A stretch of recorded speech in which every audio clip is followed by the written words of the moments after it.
Okay, and the microphone is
All right. Hi, everyone. Welcome to today's episode of Let's Celebrate TV Live. I'm your host, Peter Lee. Now, with me today, as always, is my director, cameraman, tech guy, producer, everything else, and he's also my husband, Phil Gordimer. You see, we have some friends with us today. These two hoodlums are good friends of ours who live out on Long Island. It's our friend Lance, and over sitting with Phil is his partner, Ken. So Lance and Ken live out on Long Island, and we do trips back and forth. We go out and visit them and go to all of their wineries out there. They come down here with us and go to all of our wineries down here, which is why they're here now, because we all went winerying yesterday. So we're going to start with a Pear Martini, because how else do you start a party but with a cocktail? You've seen the Pear Martini before, and if you haven't, well, Phil will put something in chat for you. But it's a delicious, fresh, light, summery cocktail, but it's good year-round.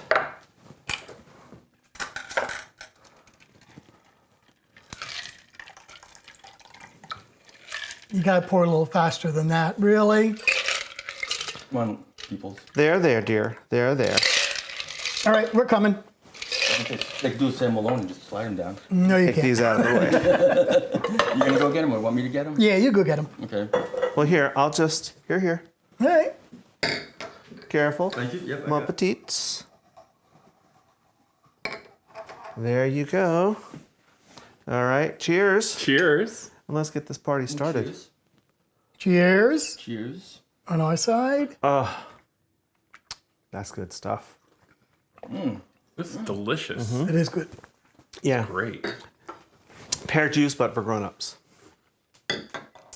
So today we're talking about kitchen hardware and kitchen tools. Now, I'm sure you have that drawer. Okay, Melissa, kitchen tools and gadgets are some of my favorite things. Yes, me too. Me too. Me three. So you've got that drawer, sometimes you can't open because it's so full of stuff. And you know, there's always that old potato masher you never use that's in there keeping your drawer from opening. I've got a solution for you. Get yourself a nice big canister and put all the tools you use all the time in this. And here's that pesky potato masher. They always pick the drawer. Yeah. So we started with that, or are we building our lunch? Because I have a cocktail, but I don't have any lunch. Oh, fine, all right. I'm We're gonna just have saying. a little brunch today, and we're gonna make a salad that I like to put out when I have brunches. We're gonna make a kind of a Cobb salad. So I've got a nice big platter here, and I have a bed of greens. Now today I'm just using romaine, but you can use whatever you want. You know, sometimes I'll use radicchio and endive if I'm feeling extra fancy. Or maybe spinach too. You can use, absolutely, you can use spinach, you use escarole, you use kale. So let's get some stuff. Some of us don't like kale, so. There, dearie. I must have like eggs. We've got bacon and cucumbers, some tomatoes, and Lance is using my favorite kitchen tool, impeccably clean hands. These are your best kitchen tools. Now I know people object, and I'm probably gonna get some hate mail, but oh well. You gotta touch your food. It's okay. Last week. So, thank you, Kenneth. It's still got alcohol from all the wine from yesterday. Yes. So we've got tomatoes. I've got some, actually I was gonna buy a rotisserie chicken, but they didn't have any, so I got fried chicken instead, which is nice because now there's gonna be little bits of that fried coating on there. A couple other things that I have. This is Lance's kryptonite. We have hard-boiled eggs. So I'll do these. It's fine. You don't have to eat them. It's all good, dearie. It's all good. I don't have a problem putting them on. It's just about eating. Yeah. If you have enough wine, you'll eat the eggs Exactly. too. Well, it's not wine. It's Jesus juice. So when we've done Cobb salads before, I've always shown you unline them in little lines, but you don't have to. You can get creative. Lance is doing it in quadrants. I've seen people who do different shapes, triangles and circles. It's just fun to be able to play with it. The whole idea is that it's all arranged in a pretty way. Well, you know, some things fall Yeah, off well, the it's live TV. You know, it's all good. All right, that's good. You don't have to use them all. That's good. Let me get these out of the way. Now, see, I invite people down to be on the show, and those I would just sprinkle all over. Just some scallions for prettiness. It's on the top. Now, see, I love inviting my friends down to do the show, and then I put them all to work. Well, you know. Can you move that down towards the center a bit so they can see to it? There you go. We'll just throw these on here. And of course, I just have my favorite vinaigrette, and we'll just dress it simply with this. Use what you like. And this will be our wonderful brunch today. But wouldn't you love to see this on a buffet somewhere? I mean, look at all those colors. And I always like a Cobb salad because Yeah. it's just colorful and there's nice little piles and Yeah. you can decide what you want to take And off it. It's somewhat healthy. So if my Noom coach is watching, see, I'm being healthy. Green foods, well, except the bacon. But We're healthy. We're drinking over here. let me get this out of the way. All right. All right, let's see what's going on here. We got a bunch of questions from Facebook. Oh, good. So let's do some of them first. Okay. You always start with a cocktail. What is your favorite? Oh, Sharon, that's a good question. So, my favorite cocktail is a Manhattan. It's just something I have always loved. But I like a nice martini too. So Phil and I will go back and forth. We call them a brown night or a white night. And there's no rhyme or reason to it. Sometimes we'll have 4 white nights in a row and then we'll have a couple brown nights or whatever. But I like a Manhattan. That's always my first choice. All right, chat's a little slow, but Melissa, as always, is our ready person in there, and she's from Michigan. Hey, And Michigan. we are South Jersey, near Philadelphia. And Lance and Ken live in Long Island. Long Island. Long Island, as they say. You gotta get that accent right. Yeah, I think we spend more wine time between Long Island and South Jersey. South Jersey, and spending insane amount of money. I think next time, though, we should go out to the Hamptons and see Grey Garden so I can say hi for all my Grey Garden fans out So I there. can wear my red sneakers on Thursday. Yes, you can wear your red sneakers on Thursday. Yes. All right, so let's start from the drawer on what we're covering first. All right, we're going to talk about a fish spatula. You all have regular spatulas that you use to flip your burgers or your pancakes. Have you ever seen a fish spatula?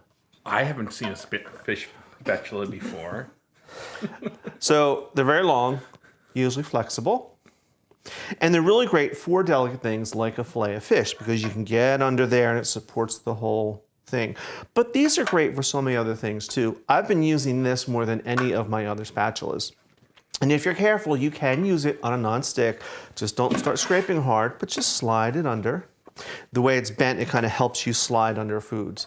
And I avoided buying one for a long time because I thought, ugh, I don't need that.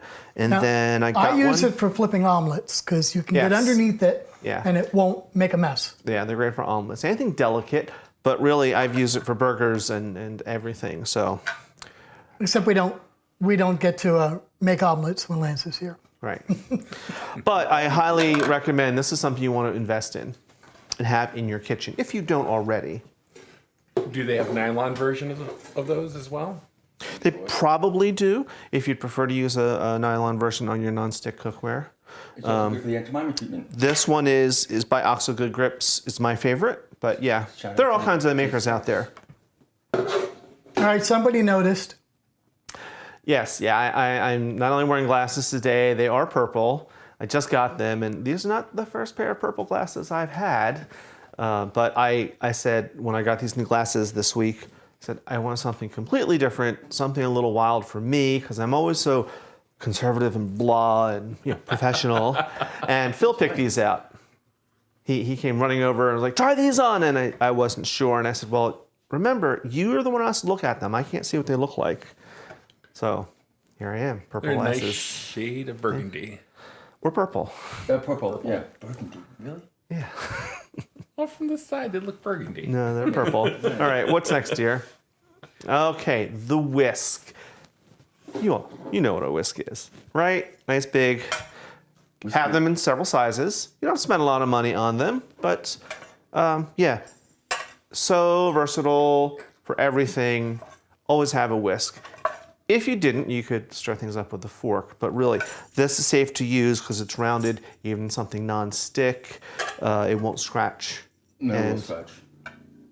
Well, maybe the way you whisk, but If you whisk on the end, you see the end is rounded. You won't. If you whisk from the side, yeah, you might I don't know scratch about it, that. But always have several sizes. This happens to be my favorite big one, but I have several. Even down to the little teeny ones that you think, oh, I'd never use that. You might use it. They So come in plastic too. they do come in plastic. They come where the tines are coated in rubber or silicone or something. So yeah, have yourself a collection of whisks. I do. They're very handy too. Mm-hmm. Quick things. All right, we could spend some time on this one, and let's do quite a bit of time on this one. The probe. Yeah. No dairy. Tongs. Tongs. So here's my favorite pair of tongs. Again, I think it's OXO good grips, and I'm not doing a commercial for OXO, but I just like the quality of their products. But I like a nice long pair of tongs that have this scalloped edge. I don't like the ones where it's coated in plastic because they don't grip as well. But have yourself several pairs of good quality tongs. And again, like the whisk, several sizes. It's good to have smaller sizes, larger sizes. We have a ginormous pair for when you're on the grill, Yeah, so you yeah. can kind of stand back here and do the steak and not get. But as you covered. cook more and more, you find that this really becomes an extension of your hand. And I like these because they lock, but it's really easy to unlock them. If you're not a pyro, you don't need to stand that far back from the barbecue. If you say so, Ken. Just saying. But honestly, I have both types, ones with and without the plastic coating, because I have a lot of non-stick cookware. So I they do too, work, but and they I'm work just well. careful. Don't we have some mini ones which are also plastic and purple in color? That we use other drawer? in the other drawer. That we use for like hors d'oeuvres and things. Here's the purple one. Yeah, show you them. They're great. Yeah, We're using we them for- have like these little ones, and they come in all these colors, and they're great to put on a buffet for hors d'oeuvres and things. But I wouldn't use these for normal cooking because if I'm trying to pick up a steak, it might slip out. But Melt. I prefer this. But yeah, it's good to have these several pairs because sometimes you don't want to use the same pair on multiple things. Like if I'm frying fish, I don't want to then go pick up vegetables or something. Or No, right? Or actually, one of the things I've seen on cooking shows is they have ones that are red and ones that are different colors, so that the red is always raw, Right. and the other colors are for things that have been Produce or cooked. whatever, right? So that's my take on tongs. What are your cats' names? Well, we have four. We have four kitties, and sometimes they make appearances in the show. You'll hear one coming up and voicing his displeasure with us by meowing. I'm waiting one day. I know one of them is going to jump up and walk across the counter while we're filming. But anyway, we have, starting from the oldest to the youngest, we have Tucker, Salem, and then we have two brothers, two litter mates, Preston and Cabot. AKA the ninjas. Yes, they're known as the ninjas. because they fly around the house quietly but loudly at times. And 3 of our cats are black cats, so. Oh, you're welcome, Melissa. All right, right, what's let's next move here? on. All right, this one we need to spend some time with. Yes. Very important. And I tell you this all the time in my episodes. I always say, thermometers. This is a probe thermometer. It has, oh, what's on there? Here's your thermometer part. This is the probe, and you put it into meats or something that you need to know the internal temperature. So it's really great for turkeys, for roasts, for chickens, and it will then go off when it reaches a certain temperature. And that one is specifically for putting in the oven. Right. So you can put that in your So meat. this part goes in the oven. This part sits outside of the oven, and the door will just close over the wire. It doesn't hurt it. They also have some for the barbecue that you can put it in the barbecue and it. And this is the same exact thing. Bluetooth to your phone. Yeah. So yeah, there are fancy ones. And this particular model actually has 2 probes. Right. So like when you're doing turkey and you have to have the breast at one temperature and the legs at another, you can put them both in and you're done. Or 2 different Now, steaks. some one makes it- people rare. like Lance here are very lucky that his oven has a built-in probe thermometer. But if you don't that get one of these. They're not expensive, and they're going to save you a lot of stress and other stuff when it comes time for the holidays, or like when your mother-in-law's over and you're trying to cook her the perfect Sunday dinner and the roast beef comes out raw or overdone, and yeah. Your father-in-law. And I can tell you that Rarest burger ever. I can tell you having the oven probe built in is very handy, particularly when you're doing either a roast or a turkey. You Right. can set the temperature that you want that turkey Well, that's where to they be all at. right, and that's where it's they all great, work. And the oven shuts off and beeps at you, telling you that it's done. But the best type to have is This is a stick thermometer. This one is Thermopen. This is the gold standard. This is going to cost you a little money. They're about $100, but they are worth every single penny. And it's a great investment because they last forever. It takes about not even 3 seconds to register the temperature. And it's a really good way. I use them both. If I'm really not sure what my probe thermometers tell me, I pull this one out and I'll check it and just make sure. And because sometimes you might need to move this around if you're cooking like a big roast or a big turkey or something, you may need to move it. But this is also just handy just for quick checks, whatever you're cooking. But yeah. And the Thermopen, you'll notice on every cooking show, that's what they use. Right, And there's a right. reason for that. In the show notes, we'll actually leave links to some of these items. We can't leave a link to the Thermopen because it's only available through them, through ThermoWorks. And if you happen to find it on Amazon or whatever, that's all gray market. Probes can be kind of funny. There's no such thing as good and cheap. They're either good Yeah, or they're it's cheap. And that's why the Thermopen is expensive.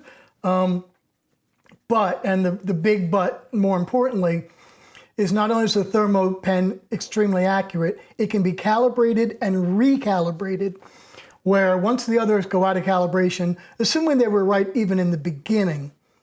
And yes, notice it comes in purple. I have purple everything. Just about. You'd be surprised, dearie, what I have in purple. I'm not surprised at anything. And from personal experience, I can tell you that the cheap probes are just that. Yeah, they They're are. cheap. They're- They work a couple times and then they just stop suddenly. Yeah, we found the breakpoint seems to be about $25 to $30. If they're in the $25 to $30 range, they're probably fine. As a matter of fact, that dual one that he showed off of the oven, it only runs about $25 to $30. It's close. It's not as accurate as the Thermopen, but it's close enough to put it in the oven, and then we'll check it with the Thermopen. All right. And what are your thoughts about the mechanical ones? The traditional that has basically the mechanical gauge on it that you just jam in. I like these better because they are instant. Okay. The other problem is low tech. They're analog, and they're this tiny. So you're relying on your eyes to notice the difference between and- 320 and 350 and 330. Magnifying Where these go right down to the And I know digit. some of those you can like put in the thing and then leave it in the oven while it cooks. But then again, you have to keep opening and peering and looking. And if you are visually challenged like I am, that doesn't work. Glasses. Yeah. Honey, you can see Jupiter with these. It's not. Yeah. Yeah, without his glasses, he's legally blind. Yeah. Yeah. All right, here's a fun one for you, since we do yeah. so much lemon around here. I love my little microplaner. I use these for citrus, for garlic. If I need really fine, like Parmesan cheese, a really hard cheese you want finely grated. And these are great. Nutmeg. I use a lot of nutmeg. I do it on here. So this was what, about $20 or something? About 20? They're about $20. Yeah. And they the only thing about microplaners is they're not resharpenable. Right. So once they start get dull, you have to throw them away and just buy a new one. But they come in various shapes and sizes, and they're all about the same. This is just one that I like because it's very long, so I get a lot of graining on it. Not in purple? I've had them in purple. They're a little hard to find, the purple handles. But, there's a practical limit sometimes. Yeah, I think people think we have a We do. deal with OXO, but we don't. Oh, no, but All right, so here's one. They want one. There's your personal favorite. true. Yes. Yes. Now, oops, let's not knock that on the floor. I've said this a million times. And I'll say it again, and I'll keep saying it. So the 1,000,001 time. I really hate it when I see chefs on TV, and they're chopping away, and then what do? They scrape it up into their hand. Don't ever do that. Because the knife can slip and go boom, right into your hand, and then, yeah. So, Well, that's why God gave you 2 hands. use...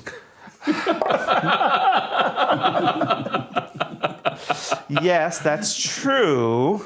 But, you know, when you do that and then you end up on administrative leave for the semester, like my professor did in cooking school, and then all of his students had to endure many, many hours of lectures on kitchen safety. Yeah, don't do that. Don't. Just use a bench scraper. You know, these things last forever. They're not expensive. They even make bigger ones. And so after you're chopping something, I know a lot of cooks and chefs like to pick the board up and scrape it in right into the pan. Well, that's not always possible. Use this. It's not sharp. It'll scrape up, and you put it in wherever you're putting it. And you can hit your hand with it, and it's probably not going to cut you. If it does cut you, maybe you have another problem. But this is, you know, you can feel that. It's very dull, right? That is really dull. Yeah. And bakers like them because they can cut dough with them. You can do all sorts of things. And this actually is a baking tool technically, because when you're kneading dough and stuff, you can scrape it up and scrape up off the flour, and it helps clean up. But really, it's a great multitasker for the rest of your cooking too. So this is my favorite tool. Yeah, just get one. Get yourself one. Another one from Melissa, our favorite chat person. Well, is there a difference between microplaner and a zester? Technically, yes. I don't think I have a zester up here. I probably have one downstairs. A real zester will give you long curls of lemon zest or citrus zest.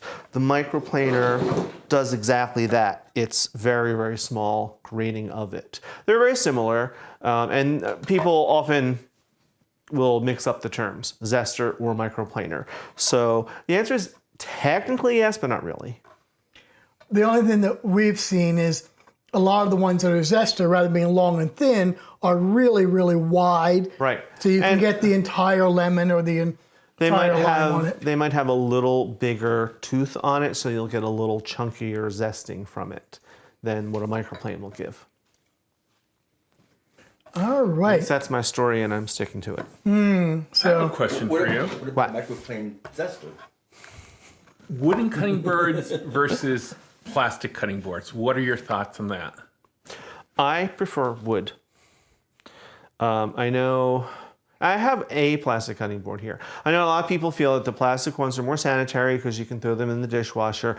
I prefer wood, and the reason is it's easier on your knives, first of all. Wood, even bamboo like this one, has a lot of natural antibiotic products in it and antiviral. So as long as you wash it, you're going to keep it clean, and that will risk anything of E. coli or whatever other bugs out there. But if you're chopping fish or chicken and then you need to chop vegetables, a lot of times you can flip it over. Now this one has feet on it, so I can't really. I guess I could, but you can always flip it over and use the other side. But people do prefer the plastic ones because they can go in the dishwasher. And you can get enough colors of them so you can have them. You can. If you really want to have like red for meat and blue for fish and green for vegetables, that's fine. Yeah, it's really a misnomer that that plastic is better for chicken or whatever. It really doesn't matter. At the end of the day, they both have to be sanitized and clean. Right. But wood does not hold the germs like you think it does. It's just not true. And actually, though, the plastic ones, if you also make a mistake and use like a serrated knife, you're going to cut really deeply into it. And sometimes with the plastic ones, those little germs and things can get in there and fester, even going through the dishwasher. But, you know, it's a personal preference. I just prefer wood. I agree with you. I prefer wood. I do have a couple plastics, but I use those more for messy items. Like if I'm going to put out a cheese board, sometimes I'll put out a plastic one with a little lip on it so that it's easy. They can put it out, and then when you're done with it, you just toss it in the dishwasher. And the wooden ones go really good in the cutting in the washing machine dishwasher. Well, no, we wouldn't want to put our wooden ones in the dishwasher, but the plastic ones do. But it happened to me. I had somebody stay with me for a little while, and I had to go out and buy all new wooden cutting boards after they stayed with me for a month. And I'll tell you what I don't like, what I really am against, and I see people doing this all the time, and I've seen it on TV, the glass cutting boards. They're beautiful. They're great for serving pieces. They're not meant for cutting. It's terrible for your knives, first of all. It's not safe because things slip on them a lot easier than on wood or plastic. And I've seen that too, where people have started cutting something and slip, and then, it's a trip to the hospital. So, yeah. I've been given them before too, and you're right. Also, even though they have the little rubber feet on them, those rubber feet, as soon as your counter gets wet, it slides all over the place. They're better really for, more for display drop off. A cheese dish, a cheese plate, or... So the only real downside to doing wood is it does require a little maintenance. As you wash the wood, it will start cracking, so it needs to be conditioned with oil once a month or so. That doesn't really take much.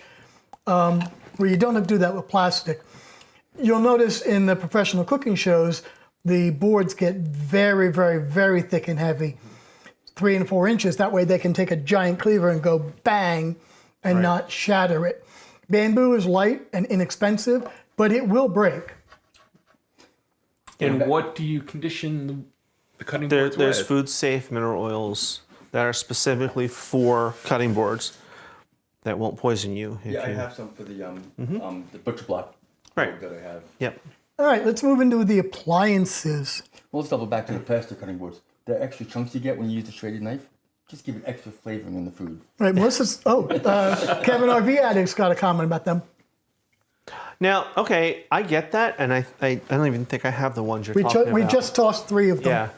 I tried them, and you're right, you can use a lot of them in the dishwasher, but I found that they slid around too much. At least the ones I bought. Maybe I bought some cheap ones. But if that's your preference, then go for it. You're right. They're inexpensive and they're easy to replace. True. All right, shall we go to the hardware side of it now? Sure. And just for everybody, we're not trying to list everything you should have in your kitchen. We're trying to list things that you might not have or things that you're not sure how you would use them.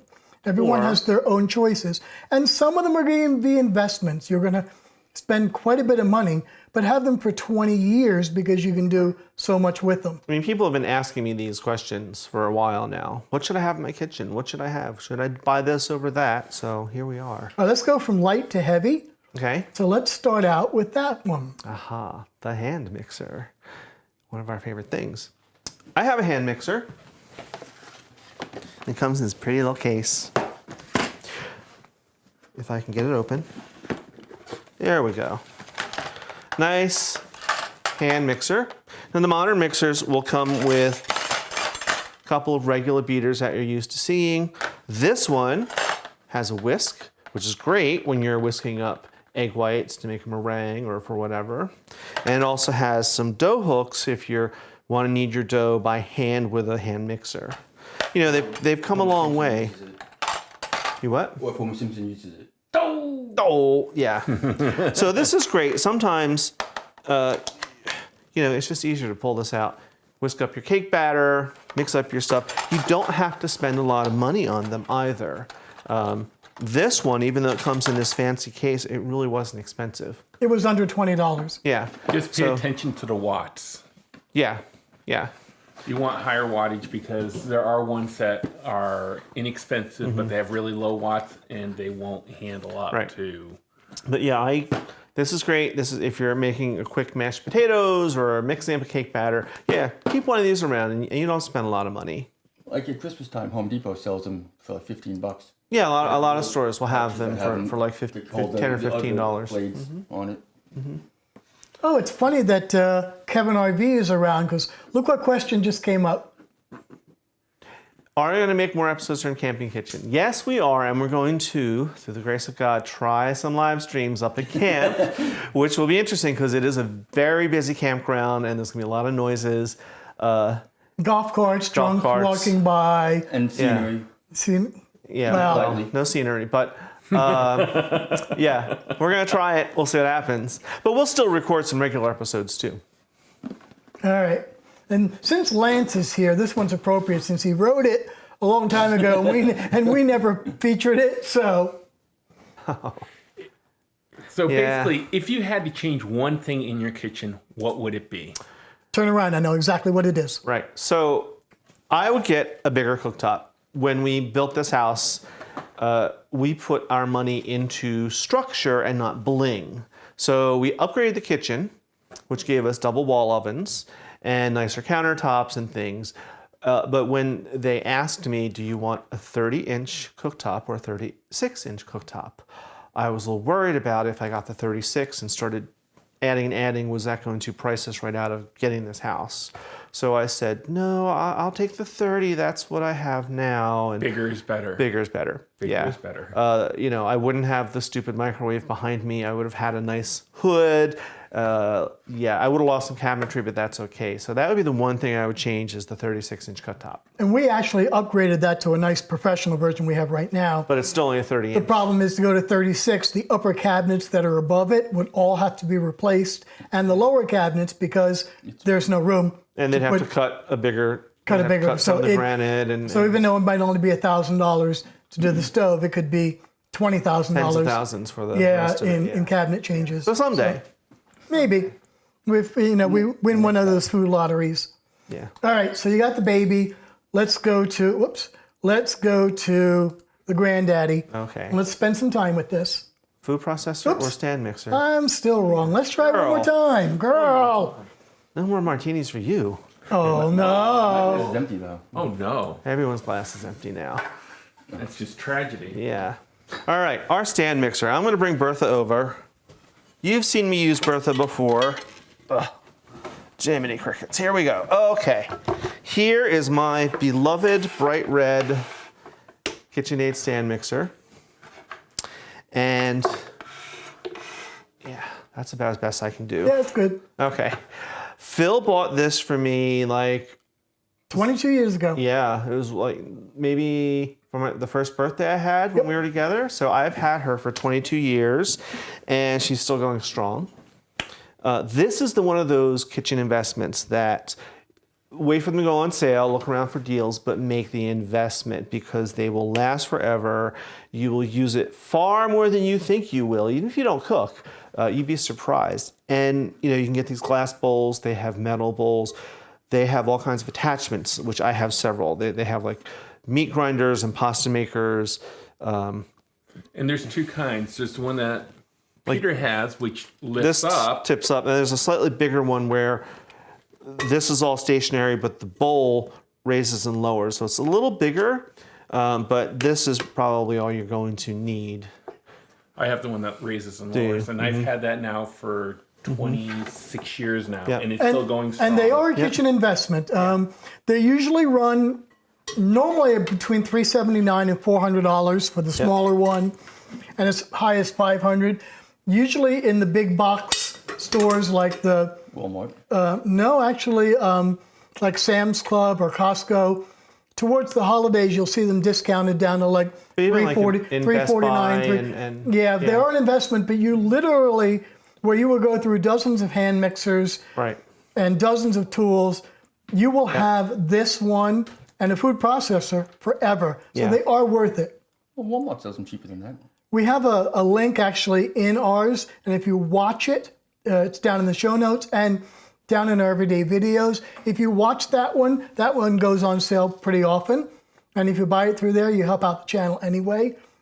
But just keep your eyes out and for sales because all the stores, the department stores, even Walmart, they do occasionally have really good sales on them, and they come in all kinds of colors and patterns now. They go which is from nice, white 'cause, to blue to green. Yeah, they've got all kinds of yellow. crazy things. Yeah, now. we tried to get a purple one. Well, didn't when he got happen. me this, it was like red, silver, or gray. That was all, or white. That was the only available, but that's fine. I So still the love one her. attachment we use the most with this is the meat grinder. Yes. We grind down our own meat. So we make lamb. We're going to grind down the lamb for shepherd's pie and so all sorts of things. And I make my own sausage and my own chopped meat for burgers and things a lot. They grind their meat. Oops, Melissa's got one for you. Goodness, dear, you're having a hard time. Yeah, I'm having finger problems today. Or hand mixers. I have a Hamilton Beach, which I like, but any of the good brands, just read some of the reviews. Phil, you have a site that you use that has reviews and I things. do. You keep talking, I'll see if I can bring it up. Right. So I have the Hamilton Beach. I think the Black & Decker is the other good one. I've used Black & Decker for many years. Yeah. In fact, I had to replace mine after 20 years of using it. So they do have longevity there too. Not as long. They're a far less expensive item. I just, along with everything else, the quality of things 25, 30 years ago isn't quite the same as it was today. Well, no, that's true.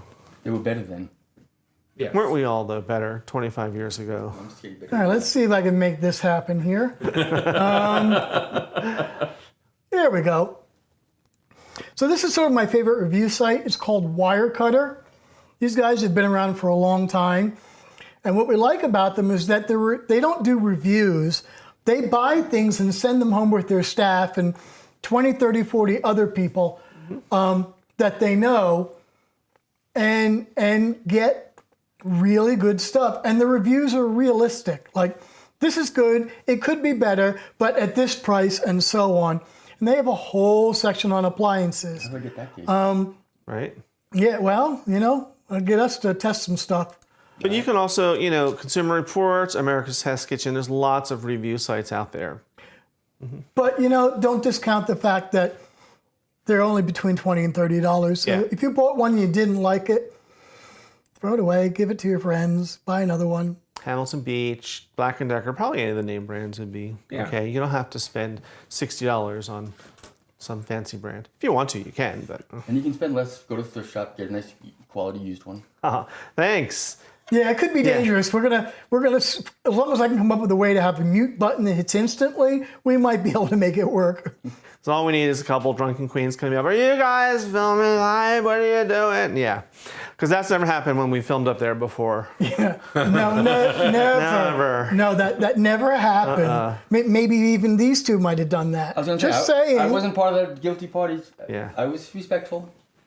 I stayed away. I stayed away to keep myself. We've never had drunken drag queens come stumbling up on the deck during filming or anything, no. All right. Mabel? Not Mabel. We'll drive the golf cart into you. All right, so these are all coming from Facebook. These are questions that came in. We put out, every week we put out questions to Facebook and ask people to fill them out. And we keep them and we type them up and then we try to answer them. So when they play it back later, since they can't be here on live. So Kenny says, what's your favorite Not food? me. Not this Kenny, no. No, Ken. that's Kenneth, not Kenny. Well, that's a tough question because clearly I like to eat. I like to We all cook do. and I like to eat. If I had to choose a favorite, I would say I love a steak. I could eat steak every single day. Yes. And grilled, broiled, fried, it doesn't matter. I just love a really good steak. Medium rare. Cowboy up. Very rare. Yes. My That's- line is, it should be so rare, a good vet could bring it back to life. Ooh. All right, and my favorite is lamb. We eat a lot of lamb in this house, almost every single week to Except for that some one degree. time. Except for one time when it was, that's They heard another whole about story. during Kitchen Nightmares. These are the guys who were here for that. Yeah. Yeah, that was so much I love fun. ribs, barbecue ribs, but someone, Lance, can't have pork. What's your favorite food? It's not eggs. No, actually, my favorite would be a split between lamb and steak. I love making But pick grilled one, man. lamb. Pick one. All right. Ken, what's your favorite? I said barbecue ribs, but Lance really can't have a lot of pork, so Yeah, but that's him. What do you like? barbecue ribs or steak. So then we should have barbecue ribs. I'm just saying. Yeah, I'm game. Ooh, short ribs. I love short ribs. Beef though. Yeah. I know. They are ribs. It's true. All It's right. true. Here's another one this was a good one from Facebook. Came in about 2 weeks ago and I forgot about it. So I thought I'd get to it today. Who wants to go first, dear? You can. Okay. Here's a fun fact about me. 150 years ago, when I was very young and pretty and thin, I was actually a model. And I was a model for not a very good modeling agency.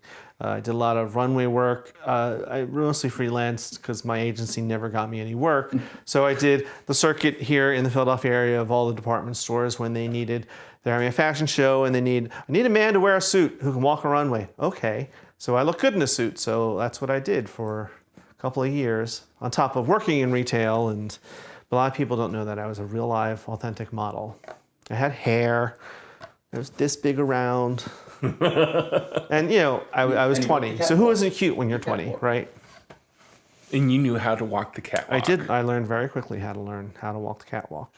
Not even in heels. Not even in heels, though I could rock a pair of heels too, but that's another story. That's Rich, and he's not here. Yeah.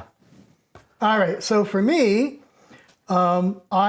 still am, but I was a commercial flight instructor. And pilot. I'd pilot and taught people how to fly and did test jet ratings. As a matter of fact, our second date, when we got together, as I flew into Ocean City, Maryland for dinner, and then flew back, and that's another whole story in itself. For another time. For another time. Yeah. All right. Yeah. All right, so let's continue on. We did Big Bertha. Might not be safe for, this is a family show, so. I'm not saying anything because it's a family show. All right, let's move on. Okay, a food processor. Here's mine. La machine. Whoops. A little tangled here. Here's mine. Also I stuff have in a small kitchen. a classic Cuisinart food processor. And this is, again, another one of those kitchen investments that you want to do. You know, it's very sturdy. I've had this, how long have I had this? About 15 years? It's about 15 years old. Yeah. Actually, we replaced the plastic bin one time. You can replace these easily. You can replace the blades. And really all you need, I like this one because it has on and off, has an on, and it has a pulse button. You really don't need all the other fancy settings. And you know, this is a workhorse. You know, I've used the blankety blank out of this for a lot of years. So this is another one of those, spend a couple dollars, wait for it to go on sale, save up your pennies, and invest in this. They do last a long time. I recently had to replace one after having one for 30 years. Yeah. And And even if you have a small, tiny kitchen, which I have had in the past, you find room for it. All right, so here's a related question. When would you use food processor versus a blender? That's a good question. That's a little tough one to answer. But, so I would use my processor. I only just acquired a blender recently, and I wish I'd had one earlier. But I use this for just about everything. You could puree in it, you can chop, you can grate. This is my go-to. I find with the blender, especially when I'm making soups, like if I'm making a butternut squash soup, I can put it through the food processor and it comes out fine. But I found when I then put it in the blender, it liquefied it more, pureed it better because it's a different action, and it made it even more velvety. So how you want things to come out is how you would choose. You know, clearly, blender, you can't grate cheese in a blender, which you can in one of these in like 2 seconds. You know where I found a blender handy too is sometimes you've made gravy and you did not make the roux right.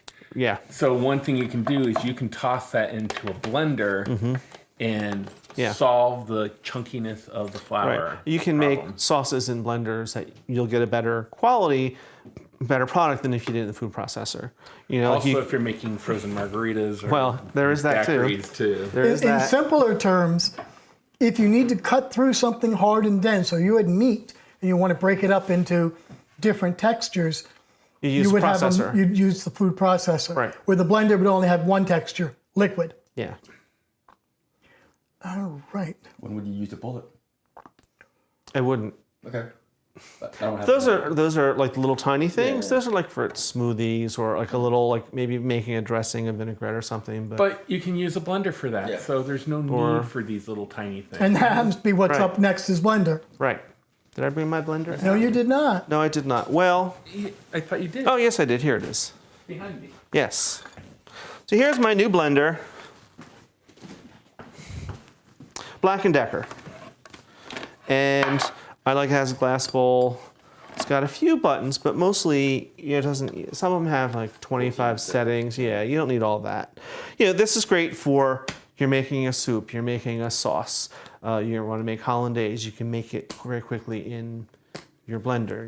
You want to make mayonnaise, you can make it in your blender. and you'll get a You better. want to make a frozen cocktail, this is the best way to do Yeah, it. you want to use a processor for that. So yeah, I would say if you can have both. And again, these are not expensive. This one was I think about $39, but especially during the holidays, you see them as cheap as $10. And you don't need a lot of settings. Just maybe a pulse and a crush, and you can crush ice in this, and it's pretty basic, but that's really all you need. I just prefer the heavy glass bowl jar. Some of the more expensive ones will heat and have giant motors for crushing ice for 25 minutes. Or there's some. They can run in the $200, but the reality of blenders, they are sort of disposable. I mean, they're like I think it's a Vitamix where they work so hard they get hot, and you can make hot soup in it just by throwing the stuff in and turning it on for however long. Like the ones you see on the cooking shows, but those are really specialty blenders. Whereas Right, but they make average... them for the home cook, and they're very expensive though. And we have a friend Dale who doesn't cook a lot, so he will use his fancy blender to make himself soup. But you don't really need it. Another one from Melissa. What size capacity for the stand mixer? I hate running out of space in the bowl when using, especially. I can answer that one. Doughs. Okay. The standard mixer, the Artisan Classics, are 5.5 quart. The professional series, which are the ones that raise up, are 7.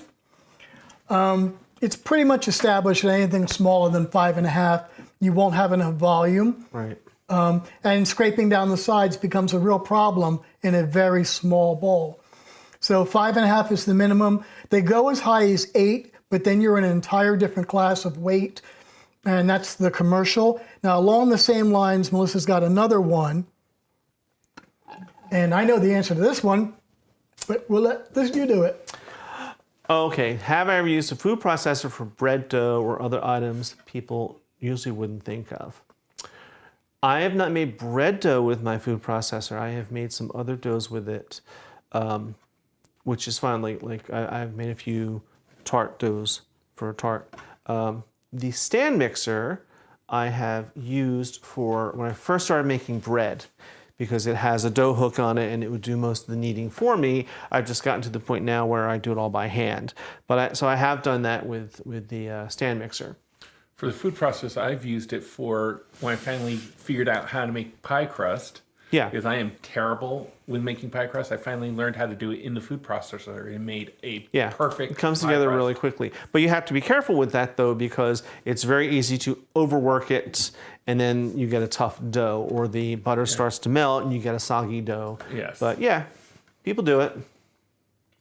Okay. Next past. one. All right. Next up, Immersion Stick Blender. This is one of my favorites. I love this thing. It looks like an instrument of torture. It just got used today to make the Used cocktail. to make the Pear Martinis. They usually come in these little beakers, so you can measure things and blend them right here. I love this because if I'm making a quick soup that I want to blend, say a bisque or something, stick this in, blend it right in the pot. You can make dressings with this. You want an emulsified dressing right here. Or like today with a Pear Martini, and I've done this on some of the cocktail episodes where I've needed a fruit puree. I open the can and I puree the fruit right in the can, and then you get that perfect. You can also use it to make milk into cream or something like that also. Yeah. Well, you can't make milk into cream, but you could take cream and whip it up into butter. Yeah. Yep. Yes. And it doesn't matter because the blade never makes contact. You can put it in a non-stick. You can put it, won't break anything. Right. And most of them, and I know this one, this is a Cuisinart, the higher end ones, this whole piece can go in the dishwasher, so which is handy. And again, this is another one of those that just does not cost a lot of money. $20 on the low end, maybe $29 on the high end. The Cuisinart was $29. Okay, and they last for a long time, and yeah, I use this guy a lot. All right, honey, it's weightlifting time. Okay, am I going to pull out my cast iron? Sure, pull it out. Come on. Crickets. You've all seen me use my cast iron, excuse me. That's not what I want, sorry. Yeah, I was going to say, what are you going over there for? I don't know. I That'll know be things around next. the kitchen. Behind you, on the bottom. Really? You're gonna make me go over here. You're fine. All right. I got it. Here we go. Now you're back on you, dear. It's supposed to be thank you. It's supposed to be about me. So if you watch the show, and I think everyone who comes into these live streams do watch the show, you've seen me use this at least 100 times. I have had this again for 20 some years, dear. Yeah, we probably have 2 or 3 others floating around. They never die. I'm going to go a little controversial here. I'm going to make a statement. I may get some hate mail, but I'm going to say it anyway. Yes, you can clean your cast iron with soap and water. You can. This is cast iron. It's not Grandma Hyacinth's antique Royal Doulton with the hand-painted periwinkles. It's cast iron. Washing it quickly with soap and water is going to get all the crud off it. It's not going to ruin the seasoning. And if you don't do that, you're just going to have rotted, icky food in. A lot of people refuse to do it. They'll use salt. They'll use just a scrubby. You know what, really, that floats your boat. I do a quick wash with soap and water, soap and water. And a lot of times when I feel it needs it, I will heat it up and have a light coating of oil on it, because that's what makes it non-stick and keeps it seasoning. As you're using it and heating it, the oils in it reacts with the iron. It's a scientific thing, and it makes that non-stick coating. So yeah, if you need to put a little dish detergent in and scrub it out. And yes, you can cook acidic foods in it. That's the other people think like, oh, you can't cook tomato sauce. Absolutely you can. I wouldn't leave tomato sauce sitting in it overnight or days and days and days, but absolutely put tomato sauce in it. You're not going to hurt it. And the reason people have trouble with saying, I can't wash my cast iron, is they say, well, it rusts. No, it doesn't. You wash it, then you immediately dry it, and you heat it up on your stove for a minute or so to get it warm. So there's no water. Then we'll put a couple of drops of oil, spread it with a paper towel, put it away. Yeah, and I use, like a high temperature oil like rapeseed or canola, just a very thin coating, and you just put it away. I remember growing up, my mom would wash the cast iron, rinse it, and then immediately put it on the stove, let it dry out, and then just while it's warm, little paper towel, little paper towel with a little bit of oil on it just to... Now, would you put this in the dishwasher? No. You deserve what you get if you put it in your dishwasher, because that will take the coating off, and that's because the dishwasher detergents are so much harsher and the water is a much higher temperature.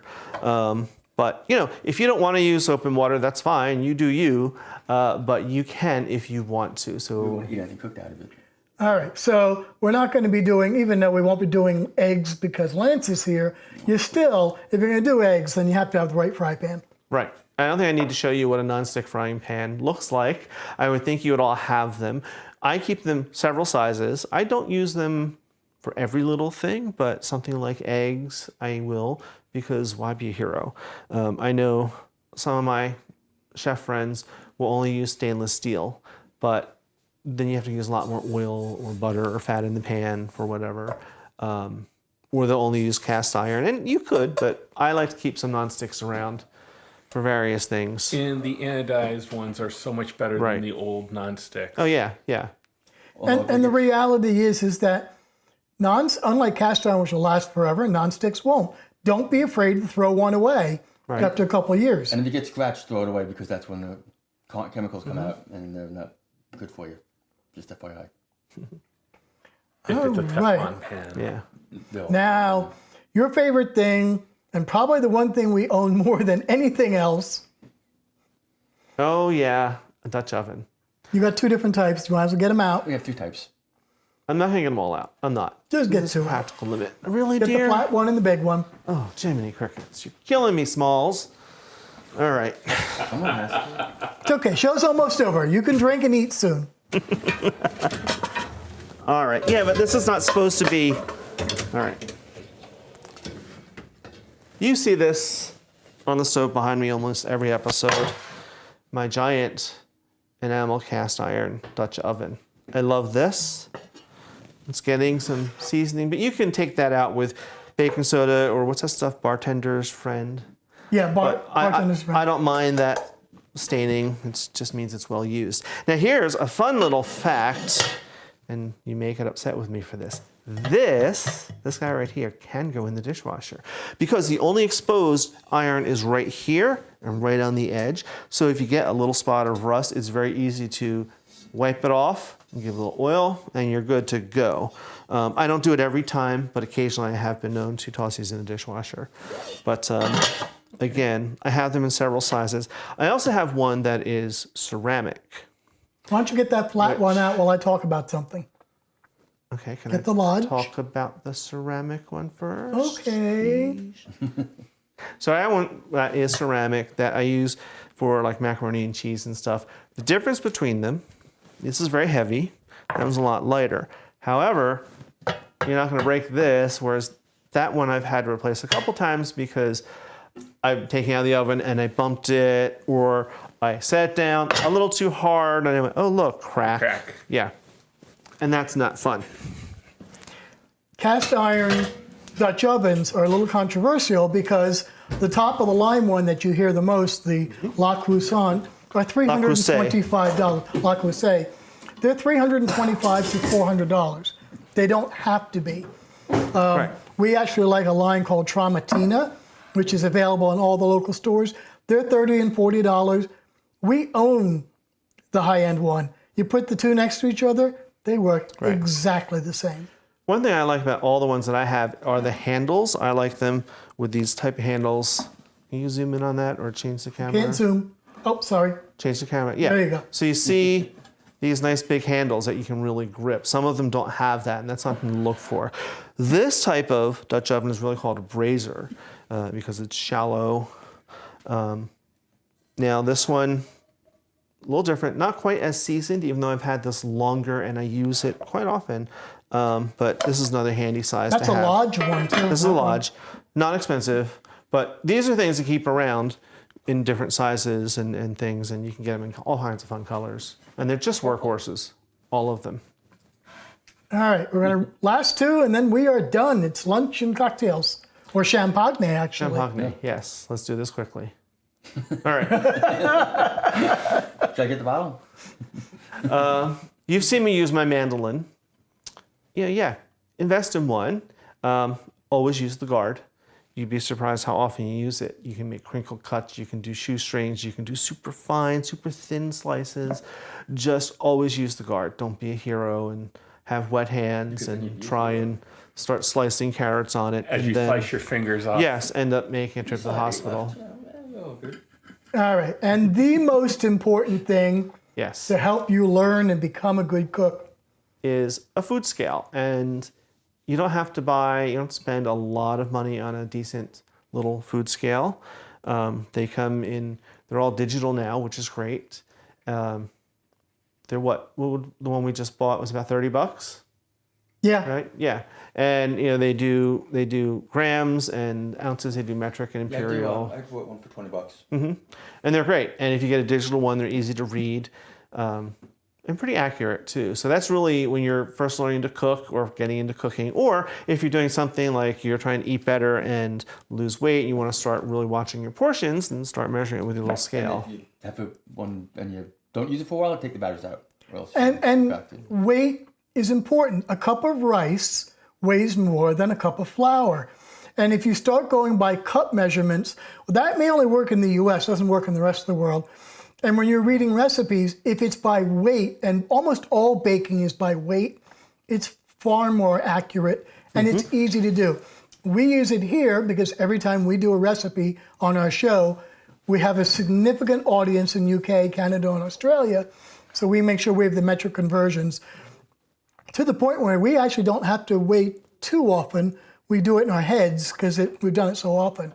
But weight is really important. All right, let's look at some of the chat stuff. Thanks, Kevin. Well, I still get the keys mixed up and kind of forget whose show this is supposed to be. Yeah, thank you. And Captain Jack's got one. Workhorses. Yes, they are. And this is a workhorse. Never lets me down. And that's what you want to invest in your kitchen, stuff that won't let you down, right? It's very true. Was he still found dead in the swimming pool? And one thing that I can say is when you're using stainless steel, one trick I learned from Ken was putting soap in the bottom of the pan, put water in it, put it on the stove, and let it cook for a little bit. If you have something that's hard and crunchy in the bottom of the pan because it burned for some reason, just that little bit of heat and soap will make it super easy to remove it off a stainless steel pan. I'm super lazy. Okay. I don't like cleaning. So probes, thermometers all seem to be crap. And yeah, a lot of them are. So the one I have is Therm Pro. That's one of the little brands you can get. There are some others, but Therm Pro or the Thermopen ones are really the gold standards. The Thermopen ones are a little more expensive than this one, but I wouldn't buy a little $10 one. There are some cheaper brands out there. But Taylor is not a brand just because you can buy it in the stores and you see it in the kitchen aisle. They are kind of horrible. All right. I think. So when we get that cease and desist letter from the Taylor Corporation. Yeah, really. All right. And then the last one from Facebook. Okay. Now, I did see this earlier, and I think you guys are going to be surprised with my answer. So, my kitchen? No. Because I think you heard me say the answer earlier. Probably, maybe not. Yes. Well, my favorite kitchen tool is not a pot or a pan. It is not a whisk or a knife or an appliance. It's a rock. You have any idea what it could be? It's a rock. What kind of rock? I will tell you. It's a rock that is essential for life. It keeps us alive. And that, my friends, is salt. Salt. That's okay. I have people to clean up for me. This is my favorite kitchen tool, is salt. And it is a rock. And Isn't that more of an ingredient? no, it's a tool. Okay. Because it can help you make savory things more savory. It can help you make sweeter things more sweet. It brings out the flavor in everything. And most home cooks don't use it properly. They wait until the end to add salt, or I have my friend June never used salt in any of her cooking. So when we got to the table, we would be pouring. And then you get salty food that all you taste. When you use salt throughout your cooking, and I tell you this, season your layers, that rounds out the dish, and then you don't need it at the table, and you end up using less salt than if you just add it at the table. I use a food scale on a cruise ship because the chef could adjust depending on the amount of passengers. That's from Captain Jack. Yes. Yep. That's awesome. Yeah, it's so much easier. Yeah. It's so much easier to multiply it by weight than try to take the number of ounces, and weight's so much easier. Mm-hmm. And they're cheap and cheerful. Mm-hmm. Well, all right, people, that's it. That's a wrap. We got it all done. Not as busy today, but it was still nice to see everybody. Yeah. And we're kept close to our hour. So we'll hang around the chat for a few more minutes in case you have any other questions or ideas. And we'll be back in 2 weeks. If you have an idea you'd like us to do, if you have an idea you want us to do in the next 2-week episode or the weekend after that, send it to us. All you have to do is send it via an email to info@letscelebrate.tv.